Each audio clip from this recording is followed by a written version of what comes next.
Nahuli sa akto ang isang kilalang personalidad na si Curly Discaya matapos mahuli umano na may dalang sako-sakong basura sa mismong tanggapan ng Department of Justice. Hindi pa man natatapos ang gulo, bigla namang sumambulat ang balita na si Zaldy Co, na iniugnay sa iba't ibang kontrobersya, ay nasa Spain na raw at nagtatago. Ayon sa mga nakasaksi, ikinagulat ng mga empleyado ng DOJ ang pagpasok ni Discaya na dala-dala umano ang mga basura na anila ay simbolo ng di umano'y basura ng hustisya. Habang pinagpiestahan pa ang isyong ito, agad namang kumalat ang balitang si Zaldy Co ay nakalabas ng bansa at kasalukuyang nagtatago na raw sa Spain. Ang sabayang eskandalo ay nagdulot ng matinding usapin. May tinatago bang mas malalim na koneksyon ng dalawang pangyayaring ito? Habang papainit ng papainit ang kontrobersya, nananawagan ang publiko ng malinaw na paliwanag mula sa DOJ at mga otoridad. Mahuhuli pa ba si Zaldy Co sa kabila ng kanyang pagtakas?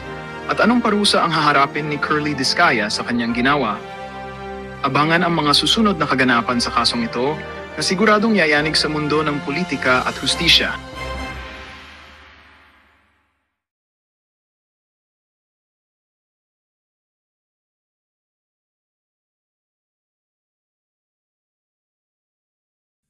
Marami yung nagtatanong sa ating mga kababayan kung ano nga ba ang inabot nitong si Curly Discaya dito sa mahakama na to kaninang umaga noong nagpunta ho sila dyan sa DOJ at ang interview ho nitong si Congressman Toby Chanco dito kay Ma'am Pinky Web. Pag-uusapan pa rin ho natin dito sa video na to. Pero bago yan, kung bago lang ho kayo sa page update, sa like at sa subscribe, masaya na ho tayo dyan sa magsusumal sa ating community. Yung join button, nandyan lang ho sa baba. 990,300 subscriber na ho tayo. Konting push na lang at mag-1 million ho tayo. Konti na lang ho mga kababayan, ha? Pagtulong-tulungan na ho natin to. Yung mga kaibigan nyo ho, yung mga kamag-anak nyo hindi pa nakasubscribe. Kung meron kayong 1,000 kamag-anak, pasubscribe nyo na ho lahat para mag 1 million subscriber na ho tayo. Eto, panoorin ho natin. Ay, by the way, dito rin ho pala sa video na to, marami na hong nakakamiss dito kay Sir Jason sa dito sa PH Update. Matagal-tagal na ho natin hindi nagagaw na reaction video to sa Sir Jason sa. Pero panoorin ho muna natin. Kayo na ho bahala humusga kung ano nga ba ang inabot na to nitong si nakalagay dyan, paper bag yan eh. Ayun, Power Mac, ano yan, iPhone 6, iPhone 17 Pro Max, 2 terabyte fully paid. Yan ba ang inabot niya dito sa mama na to? Ito, panoorin no natin mga kababayan. Ayan bago sigurong bili yung iPhone nitong si Curly, tapos meron siyang binilhan. Ayan Nako. Sir, sorry po. Sir, pausog lang po. Ano yan? Daan lang. Ano ho ba yan? Seed praise ho ba laman yan? Sige. Seed praise ho ba yan? 24 words ho ba yan? Nako, ayun, nagkaabutan na. Nagkaabutan ho mga kababayan. Ano ho kaya yung inabot na yun itong si Curly Discaya? Tayo yung nagtatanong dito, curious ho tayo. Ano ho kaya yung inabot niya na yan? Bakit hindi siya ang nagbitbit niyan? Ano ba yan? iPhone 17 Pro Max 2 terabyte fully paid? Ito, rekta na ho tayo dito kay Manong J. Kumusta na? Shoutout. Mega love shoutout dito kay Manong Jason sa palakpakan ho natin. Napakahusay ho yan. Siya sa mga sinusubaybayan ho nating internet personality siya. Hindi na ho siya hindi na ho siya broadcaster eh. Ano na ho siya? Internet personality. Isa na ho siyang social media influencer. Dahil sa bawat buka ng bunganga ng mama na yan, talaga namang marami hong nakikinig sa kanya at talaga namang inaabangan kung ano ang mga sasabihin niya. Ito, panoorin ko natin ito mga kababayan. Magandang umaga sa iyo, Mar. Mamundag sa tanang mga nagpaminaw karon sa tibuok Visayas nga nahalambigit sa usa ka bagyo nga gitawag og Opong. Kumusta naman po yung panahon po ninyo dyan ngayon, Sir Jay? Bagamat malayo kami sa mata ng bagyo, kahapon ay sobra ang lakas ng hangin na humagupit dito sa dako ng katimugang bahagi ng Davao. Kaya medyo nakakalungkot sapagkat yung aking bulaklak ng mangga ay siguro mga kalahati na laglag, Jay. Opo, nako. Right, Ito, sir. dako tayo dito sa mga issue naman tungkol dito sa flood control anomalies. Sir Jay, kahapon sa Senate Blue Ribbon Committee, ano bang mga na-discover po ninyo? Itong pinakilala, itong surprise witness nga ni Senator Marcoleta. Aba, matitindi po yung kanyang mga nabanggit doon. Itong si dating Marine ito at aide ni Congressman Zaldico na si Gutesa. Alright. Bago lang ako mag-comment doon sa mga pinasabog na mga impormasyon ni retired Master Sergeant Orly Gutesa, ay gusto ko lang magbigay ng ilang observations dyan sa conduct ng Blue Ribbon Committee sapagkat nasusurpresa rin tayo sa mga turn of events. Unang-una, nung mag-testify at maghayag na si dating Bulacan District Engineer, ngayon at dating Assistant Regional Director ng Region 4 na si Henry Alcantara. Bagamat meron siyang inihanda na sanaysay na kanya sanang babasahin sa harap ng Blue Ribbon Committee, ay pinalitan ito ni Justice Secretary Boying Remulla ng isang prepared sworn statement, no? So unusual, very unusual yan, at saka very unusual na tumatay yung abogado ng isang resource person sa Senate hearing ay ang mismong Secretary of Justice, Jade. Correct. Opo, nakita niyo po ba talagang may binago, pinalit ho ba talaga yung kanyang salaysay, sinumpang salaysay?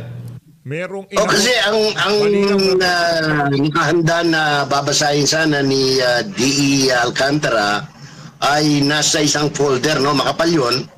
Pagkatapos nung akma na siyang magsisimula, at ito'y nahagip naman ng halos maraming kamera, iba't ibang anggulo, ito ay biglang may biglang kinuha sa may likurang bahagi dahil magkatabi sila ni Boying Remulla, may inabot sa kanya pagkatapos binagsak nga doon at mukhang may sinabi na ito basahin mo, kaya yun nga ang binasa ni Alcantara. Paano yan, Sir Che? Ano magiging implikasyon niyan? Ano magiging dating niyan? Meron bang nakikita po kayong synchronous na strategy o pag-atake sa ilang mga individual o mga senador dito sa kaugnay nga dito sa mga anomalyang flood control projects? I don't know kung anong ramification yan, pero ganito rin kasi ang parang naulit na naman kahapon, nung mag-testify yung dating Undersecretary ng DPWH, Bernardo yata pangalan noon, na biglang imbis na magsimula na ng pagtatanong ang mga mambabatas sa mataas na kapulungan, ay bigla na namang hinayjack ni Secretary Boying Remulla si Bernardo, dinala somewhere else, and then tsaka pa lamang nakabalik. Which was good enough dahil hindi hayatos, nagkaroon ng pagkataon si kinatawan na Marcoleta na iharap sa Blue Ribbon Committee si retired Marine Master Sergeant Orly Gutesa. Opo, ano naman po yung masasabi po ninyo doon sa kanyang naging ano rin parang blessing in disguise din nung pag-alis ni Bonjing. Mas maganda nandun si Bonjing Boying pala, sorry, Boying. Nandun dapat si Boying Remulla bigla siyang umalis Kinuha niya yung isang resource person di ba? Okay na sana, ang ganda na ng flow. Ang sarap isampal sa pagmumukha nitong si Boying, yung kaibigan niya, yung kabrad niya na si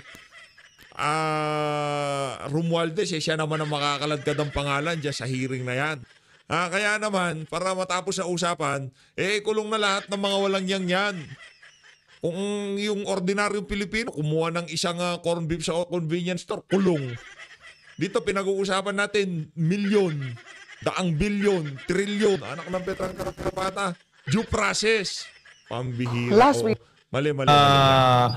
pasabog kahapon ni Gutesa. I would sum it up in one word. Kumbaga sa floodgate. Floodgate. So, Para siyang floodgate yung nangyari kahapon. Naalala mo nung kasagsagan ng bagyo at mayroong habagat na nasira, na gumalaw yung mga floodgate ng Bustos Dam, kung kaya talagang inanod at binahan ng gusto ang lalawigan ng Bulacan. Ganon ang pagkakayahambing ko doon sa pangyayari kahapon ng magsalita at buong tapang na hinarap ni Mr. Gutesa ang bansa sa pamamagitan ng Senate Committee on Accountability of Public Officers and Investigation, Jade. niniwala ho ba kayo, Sir Jay? Totoo yung mga pinagsasabi ni Mr. Gutesa? Alam mo, ako matagal na naging miyembro at kumover ng JUCRA, no? Justice and Court Reporter. Makita mo yung mga demeanor, yung tindig at itsura ng mga tumitistigo sa korte. Ako rin ay ilang beses na rin naharap mismo sa mga paglilitis at naging testigo sa mga paglilitis. So, I would say with certainty, based on experience, na nasa mga 97% ang credence nung nagsasalita kahapon by the name of Gutesa.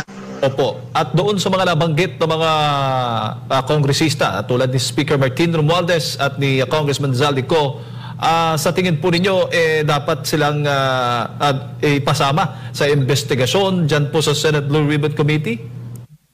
Hindi lamang siguro si Mr. Romualdez, si Mr. Ko, at kung sino pang mga contractor o personalities, no?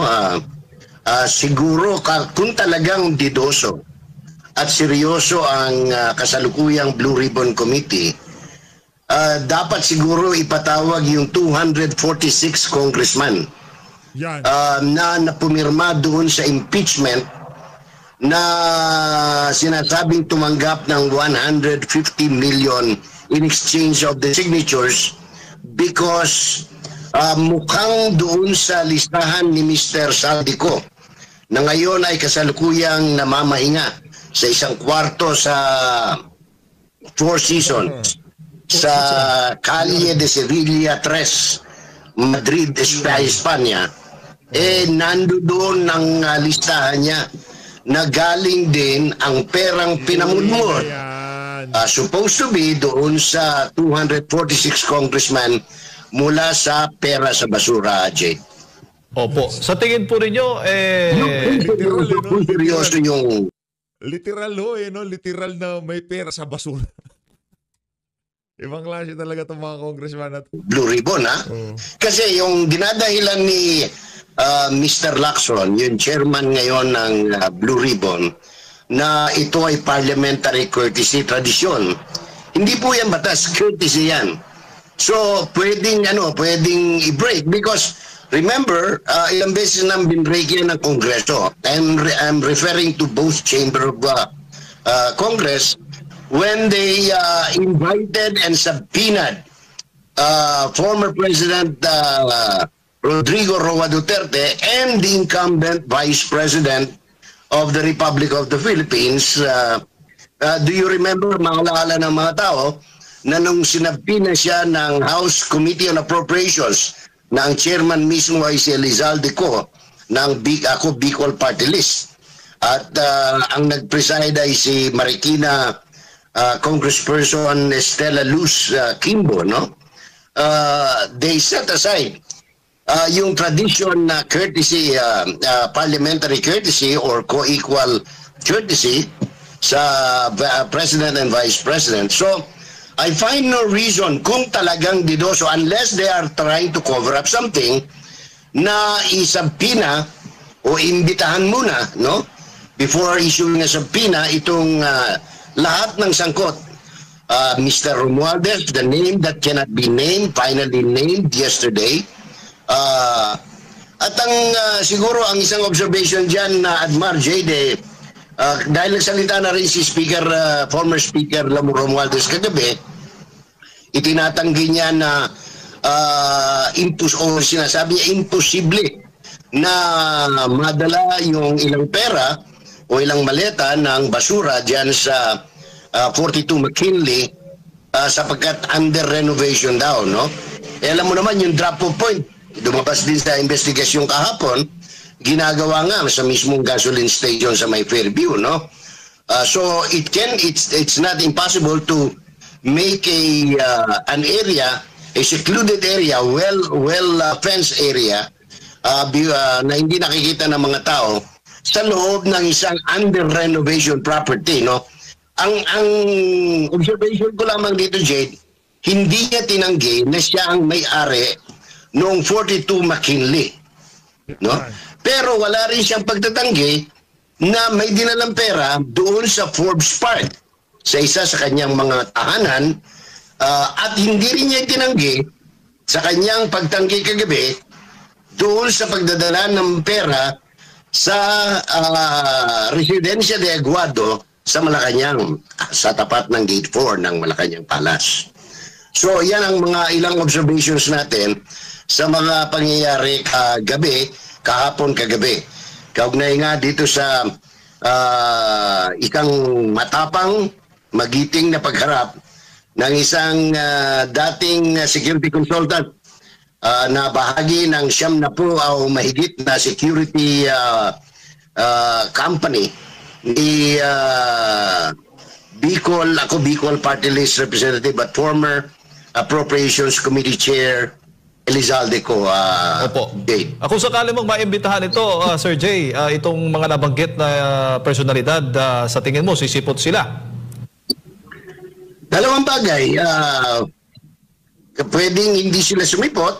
Pero hindi sila sumipot sa imbitasyon, they can be issued subpoena. Pag hindi sila sumipot, pwede silang katulad ng ginawa nila kay Pastor Kibuloy, pinadalhan ng pinalabasan ng warrant of arrest, no? Kung magugunitan ninyo yung ginawa ni Senator Risa Ontiveros humingi ng warrant of arrest para sa pagdalo ni Pastor Apollo Kibuloy dyan sa Senate Committee on Women and Child Welfare, kung ano man yung committee na yon. Opo. Pero kung yung mga nabanggit po ninyo, mga personalidad ay wala na dito sa Pilipinas, nasa ibang bansa na, may habol pa ba? Kung merong, anong tawag nito? Kung merong existing extradition treaty, doon sa mga bansang pinuntahan nila, halimbawa, example lang naman ito, no? Si former senior Deputy Speaker Aurelio Dong Gonzales, nasa Amerika. Meron tayong extradition treaty sa Amerika. That's ganun ba yun? Ganun ba yun, Manong Jay? Nasa Amerika yung walang yung congressman na yun? Nasa Amerika ba siya? Ay, example lang. Di, balita ko kasi marami daw talagang bahay ang Gonzales na yan. Ay, iniisip nga ng mga, alam mo, yung mga malilikot mag-isip ng mga political scientists, siguro kaya umalis sa Amerika si Saldico at sinubukan niyang pumunta sa France dahil unang-una may extradition sa USA. Ngayon, marami rin tataka bakit nasa Singapore na siya pagkatapos pumunta ng Spain. We can only speculate. Maaring pinabalik siya because my theory, Jade, Admar, ay ayaw ng 246 congressman and former congressman. Kasi yung iba hindi na nakabalik, no? Dahil natalo na sa eleksyon, o yung iba nagretiro na, yung iba naging gobernador, naging mayor. Takot sila na katestify si Ko sapagkat madadawit sila sa usapin, whether they like it or don't, Jade. Opo. Anong... Hindi ko ikaw, alam mo, Jade, no? Congressman ka, isa ka dun sa pumirma dun sa impeachment in exchange for 150 million, whether in goods or in kind or in cash, no? Kung makagawa ka ng paraan na gagawa ka dahil mahirap na. Imagine mo, halimbawa, congressman ka ng, halimbawa lang ito, kunyari, congressman ka ng Bukidnon, 2nd District, kunyari ikaw si John Flores, yung congressman, dating deputy speaker. Ngayon, deputy speaker ni dati ni Flores. Romualdez, pero hindi pa naman siya napapalitan. At naging malapit ka, plus the fact na yung kumpanya mo ng construction nakakuha rin ng bilyones na ano tawag nito, na flood control construction project. Talagang kikilabutan ka kung sakaling makabalik si Saldico. Opo. Sa tingin po ninyo, Sir Jay, may Kaya ang nangyayari dito, Manong, nagtutulong-tulong yung mga congressman na kasapakat nitong si Saldico para hindi talaga siya makauwi ng Pilipinas. Ginagawa nila ang lahat ng magagawa nila para talagang panatiliin sa labas ng bansa. Sayang walang yung Saldico na yan. Grabe, no? Parang naalala ko tuloy itong ano pangalan nun? Yung talagang pinahiya nilang congressman tapos tinanggal pa ng pagka-congressman. Pangalan nun? Basta yung nasa Timor-Leste. Ngayon karma ho kasi yan. Wag yung tutularan niya si Elizalde ko, nakarma ho siya. Ang sasama kasi ng mga ugali ng mga yun, si Martin Romualdez, yung si Elizalde ko, kung ano paratang wala pang ginawa yan. Wala pang sapat na ebidensya na makakapagturo na siya talagang, yung mama talaga na yun, ang gumawa dun sa krimen ay pinagbibintang sa kanya. Kung ano-ano ng paratang, akusasyon, diba? Kung ano-ano na yung mga pinagsasabi ng mga mismong kasama niya dyan sa House of Representatives nung mga panahon na yun. Pero ngayon, nakakulong na yung mama. Pero dito natin makikita kung ano ang iyong itananim, yan ang iyong aanihin. Nagot dito ng mga kongresista. May makukulong bang mga kongresista o mga senador dito sa maanumalyang flood control projects? Mahabang proseso yan. Pero mabuti binanggit mo yan sapagkat hapon, pinakikinggan ko yung testimony ni Mr. Bernardo, no? Yung former undersecretary ng DPWH. Puro ito aligasyon. Walang direktang, kaya ako nagtataka rito kay Secretary Remulla na parang nakakahon lahat yung sasabihin niya. Kasi walang lumalabas na parang hearsay lahat. Dahil ang sinabi, anong tawag nito, yung sila ang binigyan sila, ang kumuha ng pera, ito si Alcantara, siya nag-ipon ng pera, ng advances mula sa mga, anong pangalan nito, sa mga kontraktor, tapos pinadala sa ganito, sa ganyan. Walang direct, even an exchanges of messages or phone calls with this, sino ba mga binanggit niya kahapon? Villanueva, Estrada, Escudero, Bersamin, including Executive Secretary Bersamin, no? At saka sino pa, si Nancy Binay. Lahat ito para sa kung ikaw ay abogado na nakakaintindi sa batas bilang litigator, bilang isang humaharap sa korte, mapapasura ito. Kasi hearsay. Wala kang hawak na ebidensya na whether litrato or anong tawag nito or yung actual na ikaw mismo nag-abot. Walang ganun eh. Kaya ang masama lang sapagkat pagkatapos ng sinalsalito ng mainstream media at pinalalabas na may kasalanan na sila. This is not in defense. No? Ito as an objective observer and a former journalist, ito yung observations ko. You cannot, sana doon, malinaw eh. Sabi niya yung isang undersecretary. Ngayon, yung Olaybar naman, tinanggi niya na nakausap niya at nakipagkita siya rito kay Bernardo. Doon parang hearsay na yan. Ganon din kay Nancy Binay. Sabi niya, dinala sa Quezon City, sa isang bahay sa Quezon City.